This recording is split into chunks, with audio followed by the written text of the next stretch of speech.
Negotiable instruments act के 3 important provision समझेंगे। Section 13 जो कि बात करता है नेगोशिएबल इंस्ट्रूमेंट के बारे में, सेक्शन 15 बात करता है एंडोर्समेंट के बारे में, सेक्शन 16 बात करता है endorsement in bank and in full.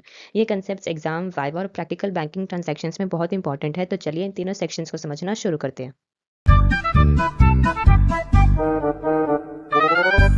Section 13 का सबसेक्शन 1 बताता है कि नेगोशिएबल इंस्ट्रूमेंट का मतलब है promissory note, bill of exchange, cheque जो ऑर्डर या बेयरर का नाम पर पेबल है।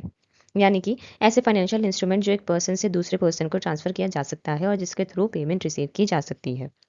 नेक्स्ट हम बात करते हैं एक्सप्लेनेशन के बारे में। इसका क्लॉज आई बात करता है पेएबल टू ऑर्डर के बारे में। कोई promissory note, bill of exchange या चेक पेएबल टू ऑर्डर तब होता है जब किसी स्पेसिफिक पर्सन के नाम पेएबल हो और उसमें ट्रांसफर को प्रोहिबिट करने वाले वर्ड्स ना हो। फॉर एग्जाम्पल, पे राम और ऑर्डर 10,000, ये ऑर्डर इंस्ट्रूमेंट है। अब नॉट ऑर्डर इंस्ट्रूमेंट क्या होगा कि पे राम ओनली, यहाँ ट्रांसफर का इंटेंशन नहीं है, इसलिए ये ऑर्डर इंस्ट्रूमेंट नहीं होगा। नेक्स्ट है पेएबल टू द बियरर।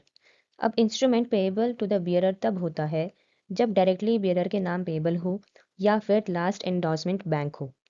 जैसे कि पे बियरर 5,000, जो भी इंस्ट्रूमेंट का बियरर होगा पेमेंट रिसीव कर सकता है। अब जो है थर्ड क्लॉज है एक्सप्लेनेशन का, ये बताता है कि अगर इंस्ट्रूमेंट लिखा गया हो कि pay to the bearer of Ram, pay to the order of Ram, और वर्डिंग्स थोड़ी इम्परफेक्ट हो लेकिन इंटेंशन राम को पेमेंट देने का हो, तो राम के ऑप्शन पर इंस्ट्रूमेंट को उसके ऑर्डर पर पेएबल माना जाएगा। नेक्स्ट है सबसेक्शन 2, ये बताता है कि नेगोशिएबल इंस्ट्रूमेंट पेएबल हो सकता है जॉइंटली, यानी कि दो या दो से ज़्यादा पर्सन्स को साथ में, जैसे कि pay Ram and Shyam jointly.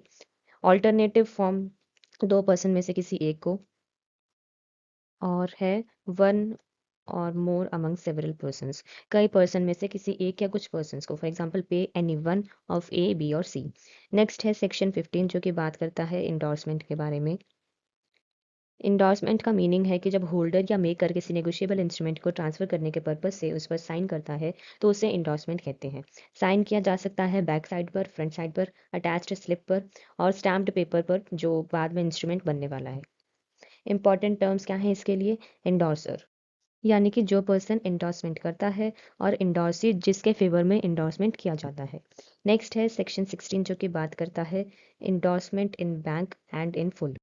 इसका सबसेक्शन 1 कहता है कि इंडोर्समेंट इन बैंक, जब इंडोर्सर सिर्फ अपना सिग्नेचर करता है और किसी पर्सन का नाम मेंशन नहीं करता, जैसे कि बैक साइड पर सिर्फ राम के सिग्नेचर हैं, बस ये बैंक इंडोर्समेंट है।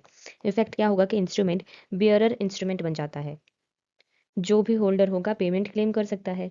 अब एक और है इंडोर्समेंट इन फुल के बारे में, जब इंडोर्सर सिग्नेचर के साथ किसी स्पेसिफिक पर्सन का नाम भी मेंशन करता है। फॉर एग्जांपल, पे शाम और ऑर्डर सिग्नेचर ऑफ राम हो गया साथ में, ये फुल इंडोर्समेंट है। इफेक्ट क्या होगा कि सिर्फ स्पेसिफाइड पर्सन या उसका ऑर्डर पेमेंट क्लेम कर सकता है। अगर हम इन दोनों के डिफरेंस की बात करते हैं तो नेम मेंशन करना बैंक इंडोर्समेंट में ज़रूरी नहीं है लेकिन फुल इंडोर्समेंट में ज़रूरी है।